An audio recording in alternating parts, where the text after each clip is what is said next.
우리는 살아갈 때 늘 순풍에 돛단 듯이 살아가기를 간절히 바랍니다. 그런데 그게 우리 마음대로 잘 안 됩니다. 19세기 초에 미얀마 땅에 선교사로 갔던 아도니람 저드슨 선교사님과 그 안에 앤 선교사님에게도 마찬가지 일이 있었습니다. 가장 빛나는 젊음과 또 미래를 바치기 위해서 낯선 땅인 미얀마로 그들은 향했습니다. 수년간의 눈물겨운 헌신 끝에 마침내 현지어 미얀마어로 된 성경 번역이 거의 다 완성되어 가고 있었습니다. 또 그곳에 작은 교회들도 세워지기 시작했답니다. 선교사님들의 오랜 수고가 아름다운 열매를 맺는 것 같았고 또 큰 은혜와 행복의 빛이 비치는 듯 했습니다. 말 그대로 순풍에 돛단 듯이 사역이 순조로웠습니다. 근데 갑자기 예상치 못한 크고 심각한 먹구름이 몰려왔습니다. 영국과 미얀마 사이에 전쟁이 터진 겁니다. 어느 날 오후에 평화롭던 그 저드슨 선교사님의 집에 군인들이 들이닥쳤습니다. 군인들은 다짜고짜 선교사님에게 영국 스파이라는 터무니없는 누명을 씌웠습니다. 사랑하는 아내 앞에서 비참하게 두들겨 맞고 밧줄에 꽁꽁 묶인 채로 짐승처럼 끌려가서 악명 높은 죽음의 감옥에 던져졌습니다. 한번 상상해 보십시오. 어제까지만 해도 하나님의 말씀을 그 미얀마어로 번역하던 고귀한 손이 쇠사슬에 묶였습니다.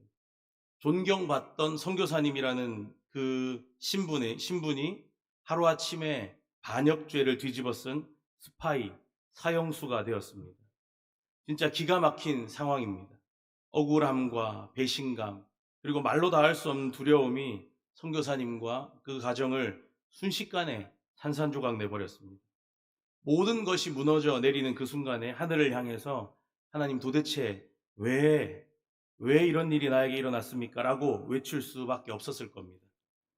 선교사님이 약 21개월 동안 악명 높은 감옥에서 짐승만도 못한 대우를 받으면서 지냈고, 임신 중이던 아내 앤 선교사님도 감옥 밖에서 움막에서 지내면서 매일 관료들을 찾아가서 남편의 구명을 호소하고 몰래 음식을 넣어주면서 남편을 지켰답니다.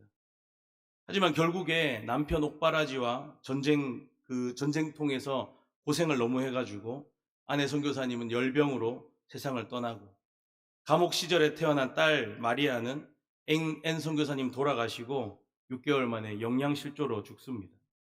물론 이 저드슨 선교사님은 미얀마 도착한 지 24년 만에 신구약 성경 전체를 미얀마어로 번역을 완료하긴 했지만, 하나님 도대체 왜 이런 일이 일어납니까? 하는 질문으로 가득한 그런 사역을 했습니다.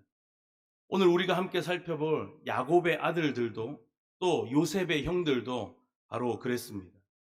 이 요셉의 형들이 사실 그날 아침 완벽한 아침을 보냈습니다. 지독한 흉년인데도 귀한 곡식을 잔뜩 구했고, 또 무엇보다도 막내 동생 베냐민과 함께 무사히 아버지 품으로 돌아갈 수 있다는 안도감에 발걸음이 가벼웠을지 모르겠습니다. 콧노래가 저절로 나왔을지도 모릅니다. 그런데 그 기쁨의 시간이 몇 시간도 채 가지 못했습니다. 갑자기 여기서도 애굽의 군사들이 쫓아왔습니다. 총리의 명령이라면서 그들의 앞을 가로막고 다짜고짜 그들의 자루를 뒤지기 시작합니다. 그리고 베냐민의 자루가 열렸고 그 안에서 번쩍이는 총리의 은잔이 나옵니다. 기가 막힌 상황이 펼쳐졌습니다. 아무도 훔치지를 않았습니다. 하지만 상황이 그렇게 돼버렸습니다. 그리고 바로 그 순간에 요셉의 형들의 마음속 깊은 곳에 꽁꽁 숨겨둔 과거, 오래전에 동생 요셉을 팔아먹었던 그 죄가 갑자기 되살아납니다. 그들이 탄식합니다. 아, 하나님이 종들의 죄악을 찾아내셨구나. 사랑하는 여러분, 우리 인생에도 이런 은잔 사건 같은 일들이 찾아오는 것 같습니다. 억울한 누명, 갑작스러운 슬픔, 설명할 수 없는 부끄러움과 수치가 우리를 덮칠 때가 있습니다. 그러면 우리가 당황하면서 하나님께 화를 내면서 묻습니다. 하나님, 도대체 왜 하필 접니까? 제가 도대체 뭘 잘못했습니까? 하지만 하나님은 때때로 우리가 잊은 줄 알았던 상처들, 외면하려고 했던 책임들, 오랫동안 묵혀놨던 죄에 대한 죄책감들을 흔들어 깨우십니다. 근데 이게 하나님이 우리를 벌 주시려는 게 아닙니다. 오히려 우리를 진짜 회복으로 이끄시기 위해서 은혜의 손길로 우리의 삶을 흔드시는 것인 줄 믿습니다. 형제들한테는 요셉의 시험처럼 보였지만 하나님이 이 요셉의 형들의 굳은 마음, 딱딱한 마음을 깨뜨리시는 시간이었습니다. 여러분, 지금 형제들이 말하는 하나님이 종들의 죄악을 찾아내셨으니 라고 하는 이 고백이 중요합니다. 지금 하나님이 드러내시는 건 어제 저녁에 저지른 실수, 오늘 아침에 저지른 실수가 아닙니다. 오랜 세월 속에 10년도 넘은 그 죄, 오랜 세월 속에 숨겨놨던 하나님 앞에서 인정하지 않고 묻어두었던 근본적인 죄. 여러분, 어떻게 보면요, 요셉 그놈이 재수 없어서, 아버지 야곱이 그놈만 감싸고 돌아서, 우리 가정 모든 상황이 너무 엉망진창이어서 라고 핑계하고 변명하면서 묻어두었던 그 죄, 바로 동생을 팔아버린 그 죄에 대한 고백입니다. 요셉 팔아버린 사건은 아무도 모른 채 지나간 것 같았습니다. 아버지는 작전대로 잘 속았고 세월이 오랜 시간 흘렀습니다. 그런데 하나님이 이 일을 잊지 않으셨습니다. 우리는 누구나 예외 없이 다 똑같은 것 같습니다. 우리는 평안할 때는 하나님이 하시는 작은 음성을 듣지를 못합니다. 모든 게 다 잘 풀릴 때는 내 영혼의 상태를 제대로 바라보지 못합니다. 그래서 하나님은 때때로 여러 도구를 사용하셔서 우리를 깨우십니다. 우리 인생을 강하게 흔드셔서 우리 시선이 하나님을 향하게 만드십니다. 하나님이 이렇게 오래된 죄를 드러내실 때 그 목적이 정죄가 아니고 회복입니다. 이 은잔의 사건은 함정이 아니고 치유와 회복으로 향하는 하나님의 선한 손길이었습니다. 여러분, 청지기가 자루를 하나씩 하나씩 열 때, 애굽의 군사들이, 총리의 부하들이 자루를 하나씩 열 때 형제들은 오히려 어쩌면 당당했을지 모릅니다. 은잔 훔치는 일을 아무도 하지 않았기 때문에 억울하고 분하고 화가 잔뜩 나 있었을지 모르겠습니다. 그런데 베냐민의 자루에서 은잔이 나와버렸습니다. 성경은 형들이 옷을 찢었다고 이야기합니다. 그런데 이 모습이 그냥 충격받아서 그런 게 아니고 영적으로는 항복의 선언이고 회개의 문이 열리는 그런 순간입니다. 우리 인간은 스스로가 완전히 무너지는 그 순간에서야 비로소 하나님을 바라볼 수 있는 것 같습니다. 사랑하는 여러분, 혹시 지금 너무 억울하고 답답한 상황 가운데 계십니까? 어떤 일에 대해서 변명하거나 피하고 싶으십니까? 때때로 그 억울함과 슬픔이 우리 마음속 깊은 곳을 강하게 흔들어서 참된 회개로 부르시는 하나님의 초청장일 수 있다는 사실을 믿으시기 바랍니다. 하나님이 절대 우리를 부끄럽게 하시려고, 또 우리를 무섭게 겁을 줘가지고 심판하시려고 그 은잔 드러내시는 분이 아닙니다. 우리를 죄에서 자유케 하시려고, 더 깊은 은혜 속으로 이끌기 위해서 그렇게 하시는 줄 믿습니다. 그러니까 하나님이 우리를 막 흔드시면서 우리 삶의 자루 하나를 열어보실 때 두려워하지 마시기 바랍니다. 하나님이 드러내신 상처는 반드시 하나님이 다시 싸매어 주십니다. 그 은혜의 손길을 신뢰하며 나아가시기를 축복합니다. 자, 그렇게 베냐민의 자루에서 은잔이 발견되니까 형제들이 옷을 찢고 다시 애굽으로 발길을 돌립니다. 여러분, 이 장면도 우리에게는 정말 중요합니다. 요셉의 형들이 사실 도망칠 수 있었습니다. 하지만 그들은 억울함 속에서도 피하지 않고 고통스러운 자리로 다시 돌아옵니다. 이게 이전과는 전혀 달라진 모습입니다. 여러분, 과거의 형들이 어떤 사람들입니까? 동생 요셉 재수 없다고 구덩이에 던져놓고 팔아버리고 아무렇지도 않게 아버지 야곱을 속이고 그렇게 살아갔던 사람입니다. 늘 책임을 회피하고 불편함을 외면하면서 그렇게 살아가는데 익숙한 사람들이었습니다. 근데 오늘 이 사람들이 도망가지 않습니다. 하나님이 이들의 마음속에 책임감이라는 씨앗을 심으셨기 때문입니다. 이때 요셉은 형제들의 마음을 확인하는 마지막 시험을 또 합니다. 잔이 발견된 그 사람이 내 종이 되고 너희는 평안히 너희 아버지께로 돌아가라. 여러분, 과거에 요셉 버렸던 것처럼 이번에도 베냐민만 버리고 자신들만 안전하게 돌아갈 수 있는 길이 눈앞에 열렸습니다. 하지만 형제들이 베냐민을 버리지 않았습니다. 불편하고 두렵고 모든 것을 잃을 수 있는 그 자리에서 도망가지 않고 오히려 자신들을 내어놓습니다. 여러분, 이것이 바로 하나님이 일으키시는 회복의 열매입니다. 진정한 회개는 책임으로 이어집니다. 특별히 유다를 한번 보십시오. 그가 형제들을 대표해서 앞으로 나섭니다. 이전에 유다는 창세기 38장에서 보았듯이 욕망에 따라 움직이고 책임을 늘 회피하던 사람이었습니다. 근데 오늘 본문에서 유다가 완전히 다른 사람이 되었습니다. 도망가는 지도자가 아니라 책임을 짊어지는 지도자가 되었습니다. 유다가 아버지 야곱에게 했던 약속을 기억합니다. 내가 그의 안전을 책임지겠습니다. 내가 만일 그를 아버지께 데려오지 않으면 내가 아버지께 영원히 죄인이 될 것입니다. 그리고 그 약속 지키기 위해서 자기 자신을 드립니다. 여러분, 책임은 감정이 아니라 약속이고 기분이 아니고 결단입니다. 여러분, 6.25 전쟁 때 엄청난 속도로 내려오는 공산군 피해서 수많은 사람들이 짐 싸서 남쪽으로 부산으로 피난을 떠났습니다. 여수 애양원에도 똑같은 상황이 펼쳐졌습니다. 그때 우리가 잘 아는 손양원 목사님을 주위 사람들이 찾아와서 간청했답니다. 목사님, 공산군 들이닥치면 목사님이 제일 먼저 표적이 될 겁니다. 배를 준비해 뒀으니까 얼른 이 배 타고 피하십시오. 일단 살고 봐야 훗날을 도모하지 않겠습니까? 그때 손양원 목사님이 그 제안을 단호하게 거절하면서 이렇게 말씀하셨답니다. 나까지 떠나가면 거동조차 불편한 저 나병 환자들 누가 돌봅니까? 내가 여기 떠나면 이 양떼들은 굶어 죽거나 두려움에 떨다 죽을 겁니다. 목자가 양 버리고 혼자 살겠다고 도망칠 수 없습니다. 나는 내 양들과 함께 여기서 죽겠습니다. 결국에 그 피난하는 배에 오르지 않으셨고 끝까지 애양원에 남아서 환자들 돌보고 예배 인도하다가 퇴가가던 공산군에게 9월 28일에 미평과수원에서 총을 맞아서 48세의 나이로 순교하셨습니다. 목사님은 자신의 믿음에 대한 책임을 지기 위해서 안전한 길 버리고 어렵고 힘든 고난의 길 선택하신 겁니다. 성령 하나님은 우리에게도 동일하게 역사하십니다. 죄를 깨닫게 하시고 그 다음에는 반드시 책임을 회복시키십니다. 책임이 회복된 사람은 더 이상 남 탓하지 않고 손해를 감수하면서 약한 사람을 품습니다.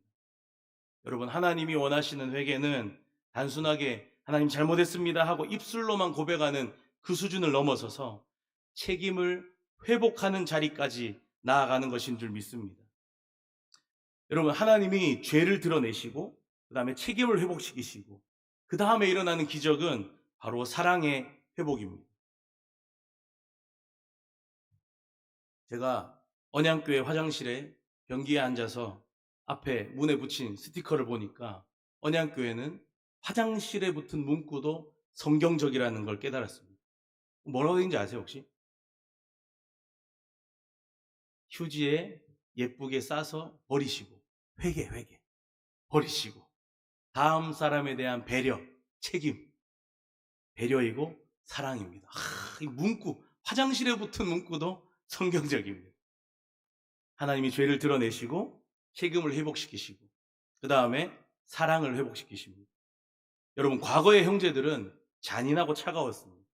아버지가 요셉을 더 특별히 사랑한다는 이유만으로 그를 미워하고 질투했습니다. 오늘 하나님께서 그 왜곡되고 뒤틀리고 깨어진 사랑을, 그 형들의 마음을 고치고 계십니다. 유다가 총리 앞에서 간절하게 호소하는 동안에 여러분, 오늘 읽은 말씀에서 가장 많이 등장하는 단어가 뭔지 아십니까? 바로 아버지입니다. 유다의 마음이 온통 아버지에게 가 있습니다. 아버지의 생명과 아이의 생명이 서로 하나로 묶여 있거늘 아버지가 아이의 없음을 보고 죽으리니. 여러분, 이 말은 놀라운 변화를 보여주는 겁니다. 유다가 드디어 아버지의 마음을 이해하게 되었다는 뜻입니다. 이전에는 아버지의 사랑을 오해했습니다. 요셉을 향한 편애가 자신들에 대한 무시라고 생각했습니다. 하지만 이제는 아버지의 그 사랑의 깊이를 알게 됐습니다. 아버지가 요셉을 잃고 얼마나 고통스러워했는지, 그리고 지금 이 베냐민까지 잃으면 이 베냐민을 얼마나 아끼는지 진심으로 공감하게 되었습니다. 하나님이 지금 유다의 마음을 만지셔서 형제들 사이에 흘렀던 미움과 경쟁과 질투와 상처 다 제거하시고 그 자리에 사랑으로 채우고 계신 겁니다. 저도 이번에 알게 됐는데요. 어떤 책을 보다가 일본에 깨진 도자기를 다시 붙이는 흰측이라는 예술이 있다고 합니다. 깨진 부분을 숨기거나 버리는 게 아니고 깨진 부분을 금으로 메워가지고 더 아름답게 가치 있는 작품으로 만드는 거랍니다. 하나님께서 우리의 깨어진 마음과 관계를 회복시키는 방법도 이와 같은 것 같습니다. 아픔과 상처를 은혜의 금으로 메우셔서 이전보다 더 단단하고 아름답게 회복시켜 주시는 줄 믿습니다. 책임은 사랑을 회복시키고 사랑은 책임을 더 강하게 만듭니다. 유다가 책임을 짊어지기로 결단하니까 사랑이 깨어나고 사랑이 깨어나니까 그 책임이 더 깊어지는 겁니다. 사랑하는 여러분, 하나님께서 원하시는 진정한 회개는 이런 아름다운 열매들을 맺습니다. 그리고 이제 오늘 본문에서 가장 중요한 장면이 나옵니다. 모든 희망이 다 사라졌던 순간에 유다가 인류 역사상 가장 감동적인 제안을 합니다. 이제 주의 종으로 그 아이를 대신하여 머물러 있어 내 주의 종이 되게 하시고 그 아이는 그의 형제들과 함께 올려 보내소서. 여러분, 이 한 구절에 성경 전체를 관통하는 구원의 원리, 대속의 원리가 담겨져 있습니다. 죄인은 살아나고 누군가 대신 그 값을 치르는 겁니다. 하나님께서는 이 순간을 가장 중요하게 여기셔서 이 순간을 통해서 우리에게 장차 오실 메시아 예수 그리스도를 미리 보여주십니다. 유다가 자신의 인생 전체를 다 내려놓습니다. 여러분, 여기서 종은 평생 자유를 박탈당하는 노예를 의미합니다. 자신의 미래, 명예, 꿈, 모든 것을 다 포기하고 자기가 대신 종이 되겠다는 겁니다. 근데 여러분, 이 장면은 유다의 위대함을 보여주는 게 아닙니다. 오히려 하나님께서 어떻게 죄인을 변화시켜서 구원의 도구로 사용하시는지를 우리에게 보여줍니다. 하나님이 죄를 드러내시면 그 죄를 짊어진 사람도 일으키십니다. 유다의 대속적인 행동으로 인해서 야곱 가문이 결국에 살아남고 언약의 계보가 이어지고 결국에 메시아의 길이 열리는 겁니다. 마태복음 1장의 족보가 유다의 이름으로 이어지는 이유가 바로 여기 있습니다. 유다의 계보를 통해서 대속의 왕으로 예수님이 오시기 때문입니다. 또한 유다의 말은 예수님의 십자가를 보여주는 그림자입니다. 여러분, 그런데 유다는 내가 대신 종이 되겠습니다 라고 말했지만 예수님은 마가복음 10장 45절에서 내가 너희를 위해 목숨을 대속물로 주려 한다고 말씀하셨습니다. 유다는 베냐민 한 사람을 위해서 자신의 인생을 내어놓았지만 예수님은 모든 택한 믿는 자를 위해서 자기 생명을 내어주셨습니다. 유다는 그 대속이 불완전하고 일시적이지만 예수님의 대속은 완전하고 영원합니다. 사랑하는 여러분, 복음의 핵심이 이것입니다. 누군가 대신 죽어야 살아난다는 겁니다. 누군가 대신 죽어야 죄인이 살아난다는 겁니다. 누군가 대신 죽어야 그 백성이 살아난다는 겁니다. 여러분, 죄인은 스스로 그 자리에서 벗어날 수 없습니다. 유다가 베냐민 대신 종이 되겠다고 말한 그 순간 죽음의 그림자가 베냐민을 지나 유다에게로 넘어갑니다. 여러분, 이게 바로 십자가에서 일어난 일입니다. 죄의 형벌이 저와 여러분을 향해서 달려온 그 순간 예수님이 십자가 위에서 말씀하셨습니다. 내가 대신 죄가 되겠다. 내가 대신 죽겠다. 고린도후서 5장 21절이 우리에게 이렇게 말씀합니다. 하나님이 죄를 알지도 못하신 이를 우리를 대신하여 죄로 삼으신 것은 우리로 하여금 그 안에서 하나님의 의가 되게 하려 하십니다. 사랑하는 여러분, 십자가의 그 사랑이 오늘도 저와 여러분을 붙드시고 새롭게 하시는 줄 믿습니다. 오늘 말씀을 잘 기억하시고 저와 여러분의 인생에 어떠한 은잔 사건 같은 게 있든지 그 사건 너머에서 일하시는 하나님의 선하신 손길을 바라보시기를 축복합니다. 또 하나님이 주신 자리에서 책임과 사랑을 회복하시기를 간절히 바랍니다. 그리고 날마다 우리를 위해 대신 죽으신 예수님의 그 십자가의 은혜 앞에 나아가서 그 대속의 은혜가 우리 삶을 새롭게 하고 하나님의 거룩한 백성, 하나님의 사랑스러운 자녀로 더욱 든든하게 세워져 가기를 간절히 바랍니다.